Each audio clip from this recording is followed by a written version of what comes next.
Olá, nós estamos aqui na Semana da Acessibilidade da Faculdade de Ciências de Saúde de Barretos, Dr. Paulo Prata, a FACISB, e nós temos o privilégio de estar aqui com o Dr. Daniel Marconi.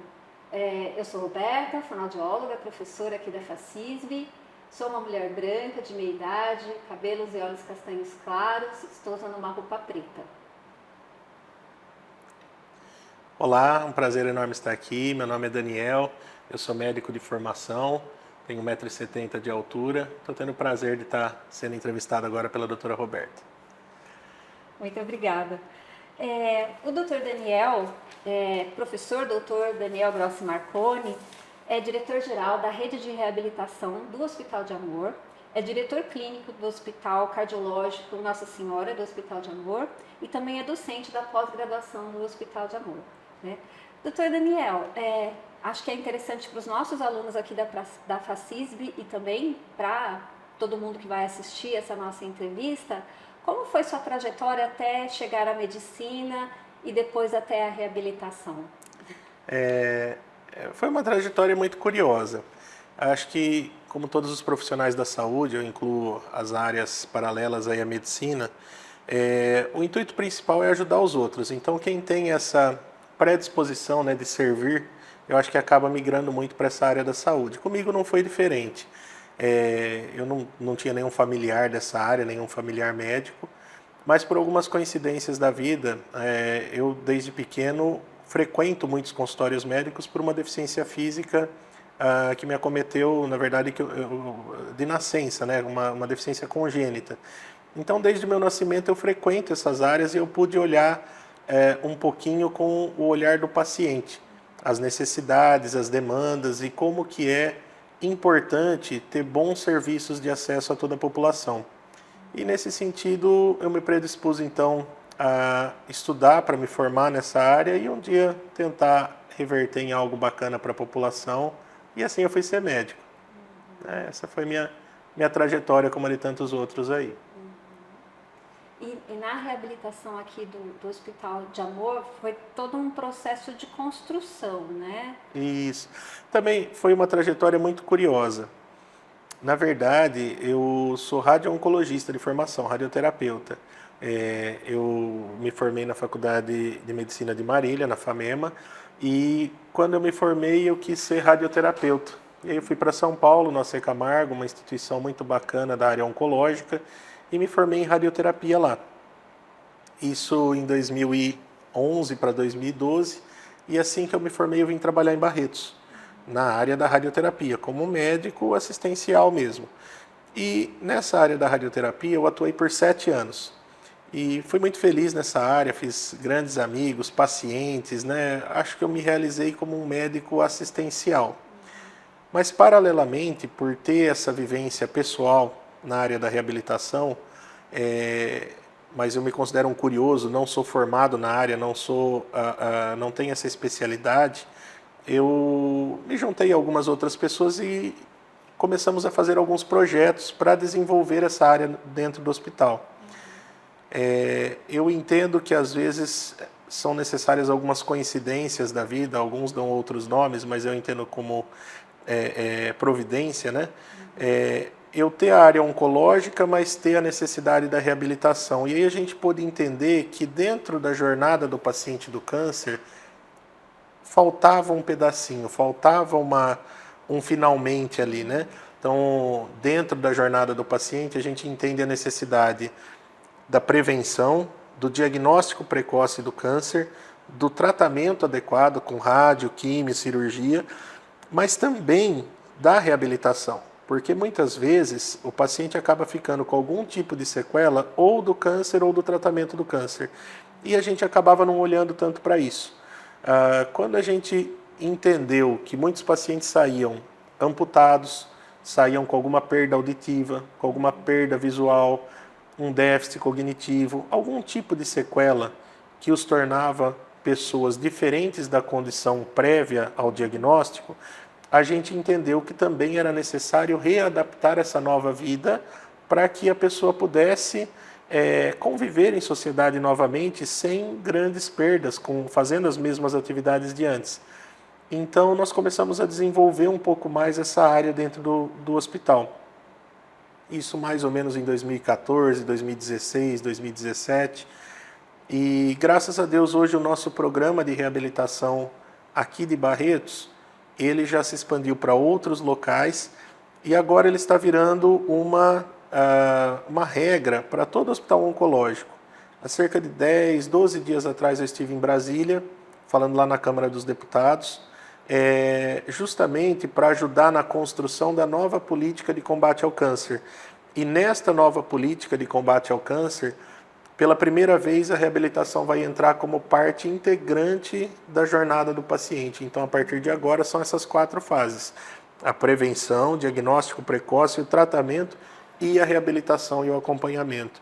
Isso a gente fica muito feliz com isso, porque Barretos está sendo um espelho para outros UNACONs e CACONs, que são os nomes que a gente dá para os centros de tratamento oncológico, para que eles também se tornem instituições completas no tratamento do paciente.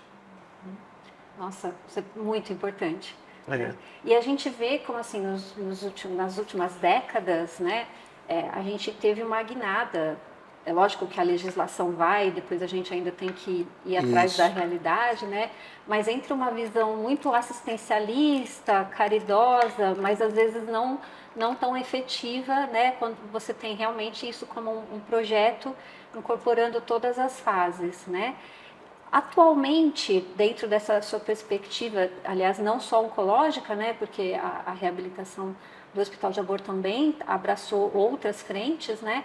Quais foram os principais avanços, né, e os desafios que o Brasil ainda enfrenta aí na reabilitação? Barretos, Brasil? Eu comentava isso, inclusive, lá em Brasília, que Barretos tem ali algumas características sui generis, né, no sentido de ser uma cidade de pequeno para médio porte, pequeno porte, com um grande centro oncológico. E o que a torna tão específica? Justamente porque os grandes produtores de ciência na área oncológica são os grandes hospitais que ficam nas capitais e grandes cidades.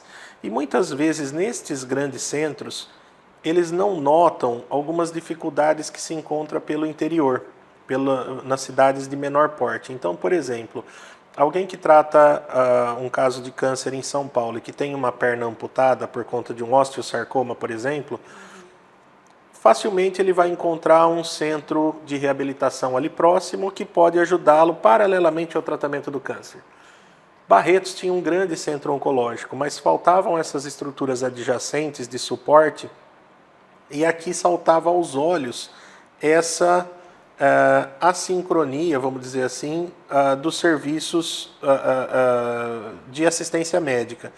E quando a gente se completou, investiu na reabilitação e pôde colocar essas coisas de modo sincrônico no tratamento do paciente, nós pudemos aí tratar do câncer, mas olhando para o paciente. Todo mundo fala que olha o paciente, mas grande parte dos centros acaba olhando muito o diagnóstico, a hora que o paciente está curado, fala, olha, parabéns, agora pode ir atrás de outra instituição, entra na fila para ganhar sua perna mecânica, vai para outro lugar para tratar essa perda auditiva, e isso não é feito ali naquele hospital, e a gente pôde ter essa felicidade. Então, o primeiro desafio nosso foi fazer uma oficina ortopédica aqui em Barretos, que às vezes o paciente ficava 6 meses, 1 ano fazendo quimioterapia, cirurgia, e ele não tinha acesso a isso. Então, hoje, em tempo real, a gente já vai reabilitando. Feita a oficina ortopédica, a gente investiu no centro de reabilitação, com um parque robótico muito bacana, construímos um centro de ecoterapia muito legal, que hoje também presta assistência aí para os pacientes, contratamos novos profissionais, fizemos uma estrutura realmente completa em reabilitação. E como dito anteriormente, essa estrutura que começou como reabilitação oncológica, hoje ela se completou e ela faz a reabilitação geral em Barretos e em outros estados do Brasil. Então a gente está bem contente de ter conseguido expandir essa realidade daqui. A gente sabe que depois dessa reabilitação, né, como disse, né, dessa trajetória do paciente, ele vai voltar à sociedade, vai voltar à cidade de origem dele, seja aqui na região ou às vezes em outros locais, né? Em termos de acessibilidade, o que a gente ainda precisa realmente avançar muito? É mais a parte arquitetônica ou são outras questões? Essa pergunta é muito interessante porque a própria evolução da medicina e do cuidado, né, na saúde, ela tem caminhado no sentido de tirar do indivíduo o foco e colocar esse foco na sociedade, na interação do indivíduo com o meio. Então, em tempos longínquos, a gente definia que alguém tinha uma deficiência baseada num CID, baseada num diagnóstico, e chancelava com um carimbo, né? Falava, olha, você é deficiente, né? A gente usava essa expressão, é deficiente porque você tem isso aqui, porque você tem esse diagnóstico. Olhava uma tabela e falava isso. A partir dos anos 2000, depois de algumas conferências da OMS, definiu-se pelo termo pessoa com deficiência, porque a pessoa vem sempre na frente da sua deficiência. E quando a gente tira esse foco da pessoa, da característica dela, e coloca esse conjunto de características socioambientais também, a gente divide uma responsabilidade com a sociedade. Então, alguém que é um paciente que é um usuário de cadeira de rodas, por exemplo, tem uma deficiência física, que não caminha, se você tem um prédio acessível a ele, você mitiga aquela deficiência, você é um corresponsável para que aquela pessoa não tenha nenhuma dificuldade, nenhuma desvantagem frente à característica física ou sensorial que a acompanha. Então é uma responsabilidade de toda a sociedade. Nesse sentido, falando um pouquinho do Hospital de Amor, qual foi o nosso caminho? Paralelamente à reabilitação assistencial propriamente dita, nós instituímos um programa de esporte adaptado para pessoa com deficiência e agora, nesse último ano, instituímos um programa de profissionalização da pessoa com deficiência. Então, olhando toda essa jornada, olha que bacana.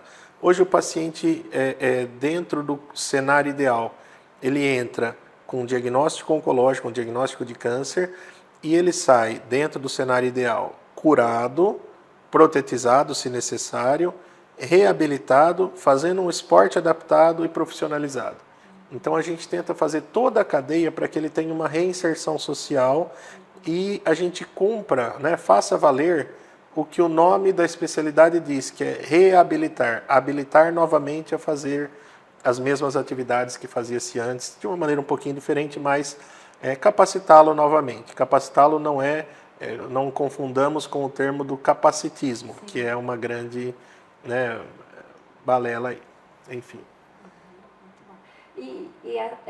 Essa noção, né, de corresponsabilidade da sociedade, né, como o senhor disse, vem desde as conferências, né, da ONU, do OMS, até a gente ter a Lei Brasileira de Inclusão, que é relativamente recente, Isso mas mesmo, que justamente traz essa visão, né, de que não está na pessoa, mas na interação com o meio, e aí a gente tem essa implicação de toda a sociedade, não só órgãos públicos, mas todo mundo, de facilitar o acesso, né, para que a interação com a informação, transporte, educação, profissionalismo, né, profissionalização, como o senhor disse, seja atingido, né? Então é realmente um caminho longo, né? exatamente. Se a gente pensar, segundo os dados aí que a gente tem, cerca de 8,9%, 9% da população tem algum tipo de deficiência. Nós já tivemos dados que diziam ser mais, uma porcentagem ainda maior, no IBGE de 2010, por exemplo, falava até de 20 e tantos por cento da população, quase 50 milhões de brasileiros, mas houve aí uma pequena distorção dos dados, porque eles se autodeclaravam com alguma dificuldade. Hoje a gente sabe que é um número um pouco menor, mas ainda assim um número exorbitante. E aonde estão essas pessoas? A gente muitas vezes não as encontra, né? Porque muitas vezes elas estão em casa, elas estão isoladas, elas estão marginalizadas, né? E é nesse sentido que cada vez mais a nossa sociedade deve caminhar para esse pluralismo, né, de características, para que nós as incluamos em todas as nossas atividades esportivas, profissionais, educacionais, né, enfim, científicas. E acho que esse não é nem o futuro, é o presente, né?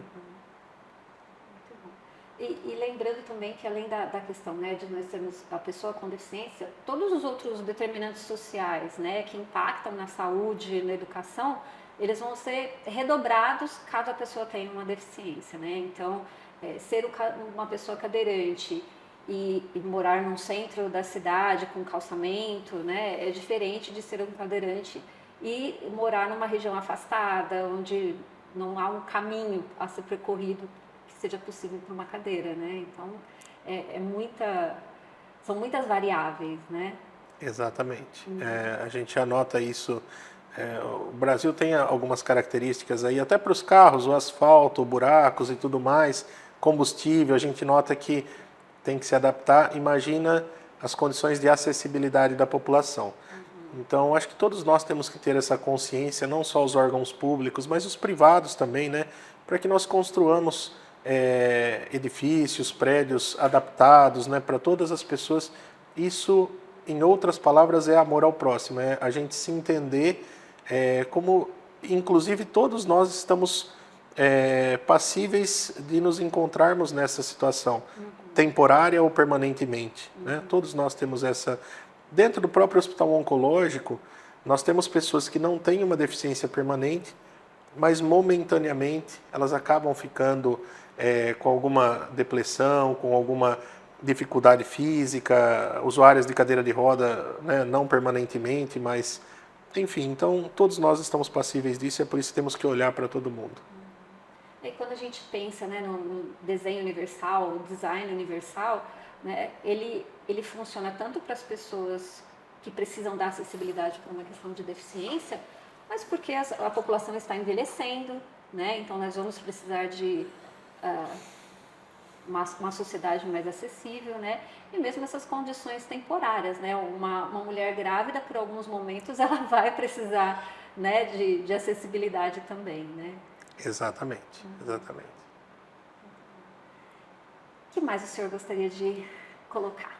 Assim, a gente fala com muito orgulho daqui de Barretos, eu sou apaixonado pela instituição, pelo Hospital de Amor, justamente por estar na vanguarda de movimentos assim que mudam, né, até alguns conceitos, seja da sociedade médica ou da própria sociedade de maneira geral.